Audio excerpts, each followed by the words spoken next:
The Shadow Throne, Chapter 6. Temporarily out of the path of the Gelnians, Roden quickly embraced me and then said, "What are you doing here? When I asked for more soldiers, I didn't intend for you to come." "Yes, but I was bored." We paused to hear the Gelnian commanders calling for the surrender. The battle must have been closer to its end than I'd realized. Roden started to move toward the hill to join the victory, but I pressed him back with my arms. "Your men can finish this. We need a place to talk."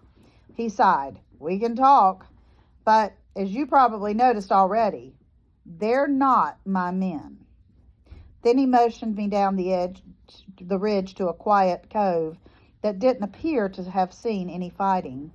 Once we were alone, I sat on the smoothest rocks and invited him to sit as well.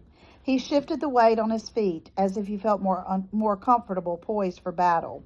I understood that, but the fight was over and he and I needed to talk before the next one came. Finally, he sheathed his sword and then sat with his hands clasped together.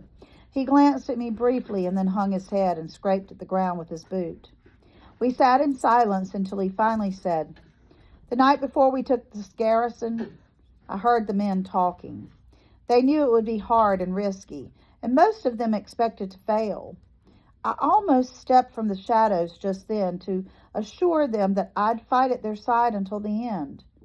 But then they said if we failed, it would be my fault, that I had no business being their captain."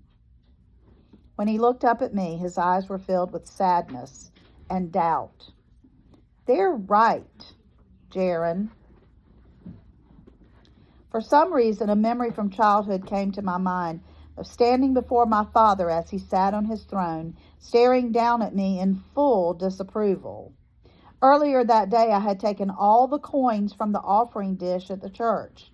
"Stolen them," he said, "like a common thief." Looking back now, I knew my actions had embarrassed my father, but all I understood then was his anger. I couldn't explain that I had given the coins to a young widow in town who had been threatened with debtor's prison. Much as I wanted my father to understand my reasons, I worried I might get her in trouble too.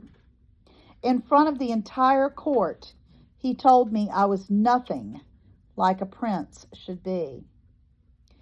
Uneasy with the memory, I stood and reminded myself that this talk was for Roden and not me. With a shrug, I said, "You know my flaws, Roden. I make plans that don't work. I mistrust my closest friends, and I do stupid things when the easier options should be obvious. I'm wrong all the time, but I'm not wrong about you." "I'm a terrible captain," Roden said.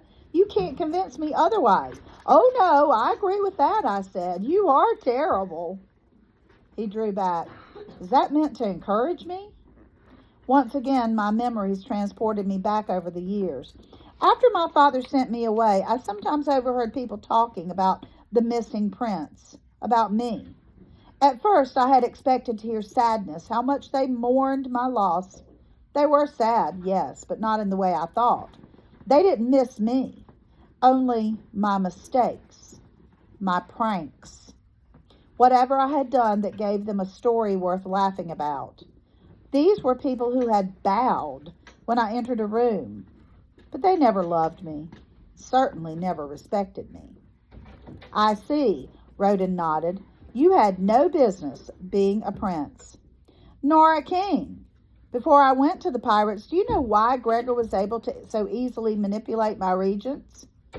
Because they were ridiculous and stupid? Well, yes, but they weren't evil. All they knew about me was the boy my father had sent away from the castle. If I were still that boy, then they shouldn't have allowed me to rule. If they didn't trust me to lead, that was my fault."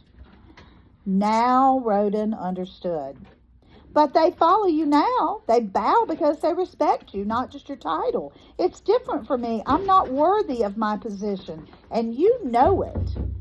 "How dare you doubt me?" I said. My anger was sudden, but justified. "Why do you think I went to the pirates? For the pleasure of their company? For entertainment? It certainly did me no favors to my health. I came for you, Roden. I risked my life for you. So don't you ever again disrespect the risks that I took by claiming that you weren't worth it. Well, I'm only a displaced orphan, he mumbled. So am I said. Then my voice softened. But I'm also a king, and you are also my captain. Doubt yourself if you must, but you will not question me. He stepped back and then lowered his head. I can read a battle, and I can swing a sword, and my strategies are good if anyone will listen. But they don't listen. I can't do this job if they won't give me respect.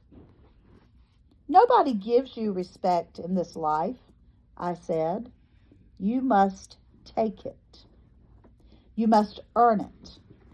And then you must hold it sacred, because no matter how hard respect is to attain, it can be lost in an instant. I nodded my head toward the garrison. Go get it, Roden. People won't follow a leader who doesn't know where he's going. Show them that you do know. Roden nodded and then started walking back beside me back down the hill toward the garrison. I do know where we're going, and I will get us there, Jaren, with this army. I'm going to hold this border until all of Gelen surrenders to you.